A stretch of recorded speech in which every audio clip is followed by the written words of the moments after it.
I work for the American now. And you have your American ID card there. It says United States Mission Saigon. We think that the American has some methods or find many ways to save us from the communists. We don't want to stay here anyway. But do you know that all the Americans are gone?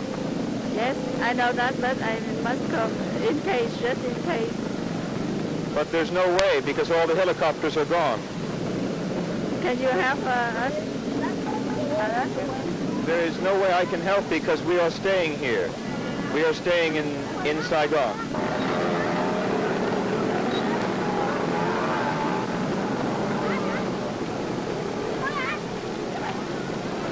This is now what is left of the American involvement in Vietnam. The U.S. embassy behind me has been completely looted. The South Vietnamese obviously are angry at the American withdrawal. Many of them have said that they were left out in the evacuation. They were unable to make the helicopters. Many of them were American employees. They have had to stay, and they will now have to stay and cope with communism in South Vietnam.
thủy thủ hải quân Việt Nam Thường đồng lượng gõ tình thế, nhanh chóng tách mình ra khỏi số phận vô thảm và nhục nhã của tập đoàn tá nước và tay sao Mỹ. Anh em hãy quyết không chống lại nhân dân mà không chống lại quân đội Thống, không để bị mê hoặc.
Anh có.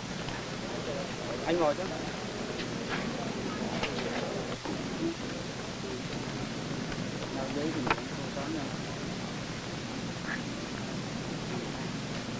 Anh ngồi xuống.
This is the Mekong River crossing area of Me To. It's 5 days after the liberation of Vietnam by the communist forces. 2 weeks ago, you couldn't come here. Now the Vietnamese people are traveling back and forth, up and down the country as normal.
Bắn đi bắn.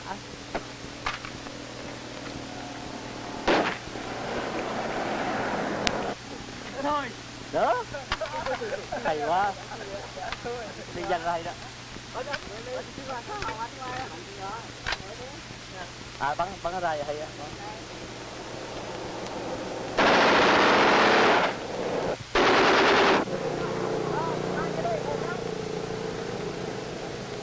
Hay à, chán rồi tôi à.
Bốn anh thôi.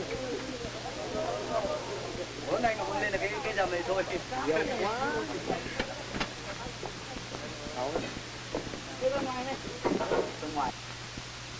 We've seen the evacuations of Da Nang and Nha Trang, and they were pretty terrible as far as we could see. We really wanted to stay on and see what was going to happen here, and be with our friends, and be able to go back to the States and speak with some authority too. Julie, what have you been doing for the last 9 days since the liberation? Well, we've moved very, very freely throughout the city and have talked to all kinds of people. Just talked to people on the streets, talked to the Liberation Army people very freely. They're very open, and considering the fact that we're Americans, I find that very surprising. And you speak Vietnamese, and what did they say to you? Well, depending upon who you talk to, very different things. Of course, there are people who are very excited and feel the changes are very positive, and feel that now they're going to have it. For example, ex-political prisoners who are now free for the first time in a very long while. We've met many of them, and they're very happy and very excited about what they consider a free government now. We've talked to other civilians who were very afraid at the time of the liberation of the city. They'd heard any number of rumors. They were afraid their fingernails would be pulled out. And they're amazed that none of that is true. You know, you've been here and you've seen how very calm and peaceful the changeover has been. I think there's still an element of question in a lot of people's minds. They don't really know. Everything is so normal. How can that be possible? You know, it doesn't live up to the hate stories they've heard for so many years. You know, and the question is, well, are the communists now going to sneak around and change in another week? How long will it last? But I feel pretty confident that things are going to go on very normally. Sophie, were you surprised by the events here? I was very relieved to see that the fighting didn't get into Saigon. I was surprised that the surrender took place so quickly and with so little bloodshed. I wasn't particularly surprised to see how the local people have begun to organize themselves. The electricity workers were out the day after liberation fixing power lines. That was faster than I'd expected. But I'd expected the students and the local people to start organizing committees, getting people back to work. And finally, Julie, did you ever at any time have any fear for yourselves? Oh, sure. Well, you were around when, you know, the night Thống Nhất was being attacked. And at that point, I thought it very likely that the war would just come rolling right into Saigon, and there might be hand-to-hand fighting in the streets and shelling and stuff. And I didn't know whether we'd live through it. But of course, that didn't happen. And once that 24-hour period was over, we all were very relieved and very, very happy.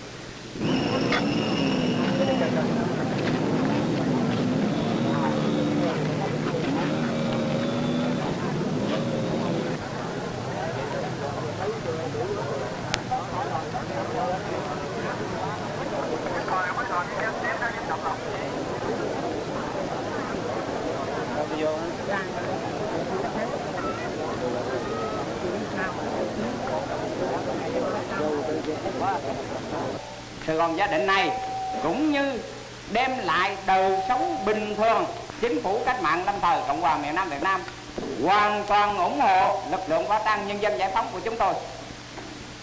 You yesterday have observed the sentiments and attitude of the people here towards the Provisional Revolutionary Government of the Republic of South Vietnam and towards the People's Liberation Armed Forces.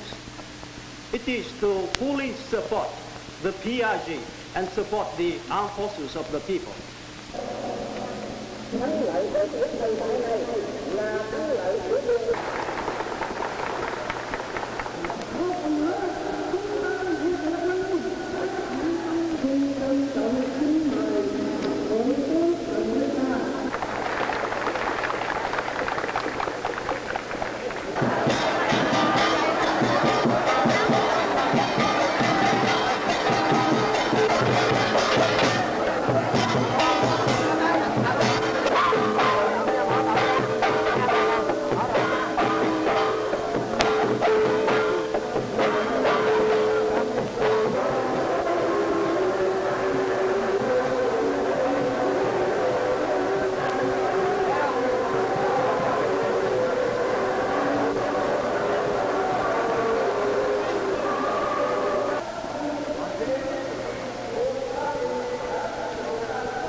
Micro hơi